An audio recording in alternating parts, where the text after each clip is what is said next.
কম খরচে লাভ বেশি হওয়ায় নরসিংদীতে দিন দিন জনপ্রিয় হয়ে উঠছে পেঁপের চাষ। এ বিষয়ে আরো জানাতে নরসিংদী থেকে সরাসরি যুক্ত হচ্ছেন সহকর্মী হৃদয় খান। হৃদয়, নরসিংদীতে কি পরিমাণ জমিতে পেঁপের আবাদ হয়েছে বলে এখন পর্যন্ত জানতে পেরেছেন, জানাবেন।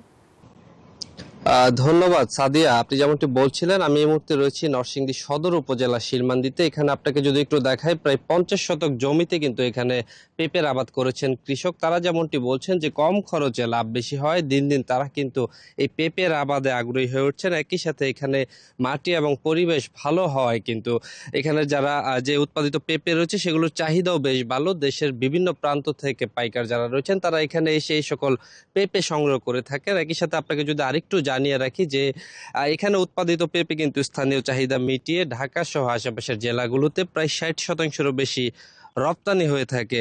কথা বলেছিলাম কৃষি বিভাগের সাথে, তারা যেমনটি বলেছেন যে কৃষি বিভাগের পক্ষ থেকে কৃষকদেরকে সব ধরনের সহযোগিতা করা হচ্ছে যেন এই পেঁপে আবাদ যেন বাড়ানো যায়। একই সাথে এখানে উৎপাদিত পেঁপে কিন্তু দুইভাবে বিক্রি করা হয়, সবজি হিসেবে এবং একই সাথে ফল হিসেবে কিন্তু বেশ জনপ্রিয় রয়েছে এখানে। স্বাদে এবং গুণে অনন্য এই পেঁপের মানে অন্যরকম চাহিদা রয়েছে। তো সবকিছু মিলিয়ে নরসিংদী থেকে এই ছিল আমার কাছে সর্বশেষ। ফিরে যাব স্টুডিওতে সাদিয়ার কাছে। সাদিয়া। হৃদয়, ধন্যবাদ আপনাকে।